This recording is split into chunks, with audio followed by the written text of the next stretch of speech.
Welcome to Investing Insights. I'm your host, Ivana Hampton.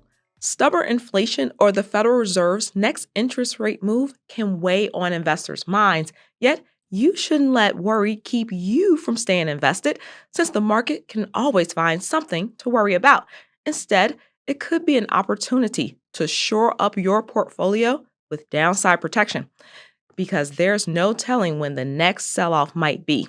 Russ Kinnel is the Senior Principal of Ratings for Morningstar Research Services. I spoke with the Fund Investor newsletter editor about which funds make good diversifiers. Thanks for being here, Russ. Glad to be here. Well, let's start with what is the downside capture ratio, and tell us, what does it do?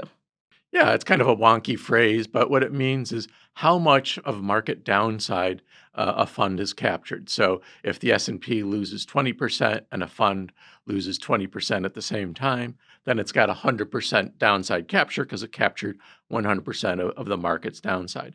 If it lost more than that, it would be more than 100%. If it lost less than that, it would be less than that. And if it actually gained at a time when the market was correcting, going down, then it would actually have a negative downside capture. You don't see that very often, but it does happen. And that seems counterintuitive with the positive and negative numbers. Exactly. It's a little confusing, but anyway, 100% means 100% of the market's lost. All right. So talk about what investors should also know if they see a fund with a low downside capture ratio. Right. So low downside capture ratio tells you this might be a good diversifier, that it's a fund that has in the past actually lost a lot less that when the market goes down. Now, it's not quite the same as low risk because that the fact that it did well in a correction doesn't mean it always does well and it always has low risk. Many of them are low risk, but not all. Now, in the Fund Investor newsletter, you research funds' maximum drawdown. That's looking at their biggest peak to trough loss. How does that line up with downside capture?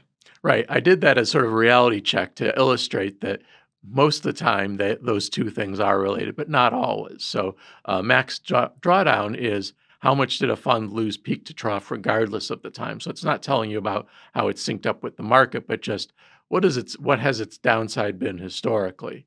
And so most of the funds I highlighted with low downside capture also have low drawdowns, but not all of them. So it's kind of one is low risk in sync with the market, and one is just low risk. Well, let's go through some scenarios. My favorite part. How about a fund for someone saving up for an emergency or a down payment? Right. So these are ones you really want low risk. And so something like a CD, a money market, or a short-term bond fund. A short-term bond fund could lose a little, but it's not going to lose much. So you really want to be low risk. If it's something, let's say you're buying a car or a house in a couple of years, your kid's about to go to college, you're going to spend that money pretty soon. Don't mess around. Go low risk. Okay, well, what if someone has a bond-heavy portfolio and they want to get some protection against interest rate risk? What are a couple of options? Yeah, so what you want then is a bank loan fund because bank loans actually adjust with the direction of interest rates. So Fidelity floating rate and T. Rowe floating rate are two excellent floating rate funds that, again, they adjust up. They're not always. There are times when they'll lose money because they do have some credit risk, but they are among the best options if you're worried about interest rate risk. Now, a pair of alternative funds offer diversification, but they take different approaches. Talk about the similarities and differences of the Virtus Alpha Simplex Fund and the Merger Fund.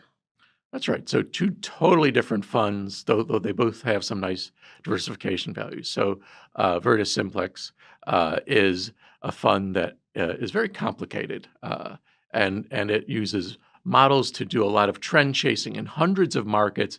It can go short, it can have commodities, it can have longs, and so it's a fund that actually had double-digit positive returns in 2020 and 2022, but on the other hand, it had a double-digit loss in 2023. So it's an opportunistic alternatives fund, and that means it can be a nice diversifier, but it's not low risk.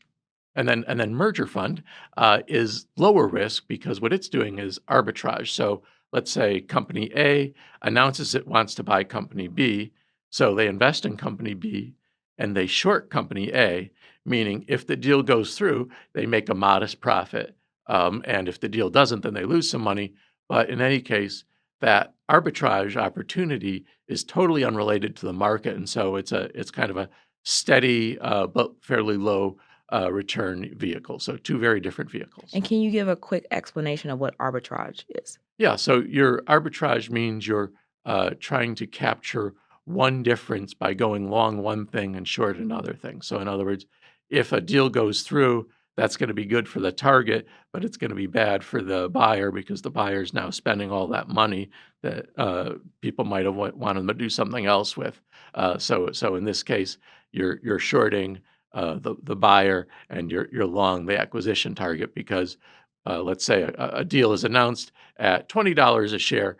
That company doesn't necessarily go immediately to 20. It might be at 18 or 19 because the chance it doesn't go through.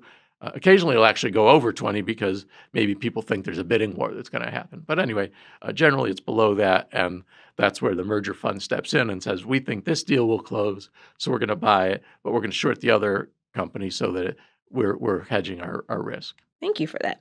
Well, let's shift to some equity funds that could balance out aggressive holdings.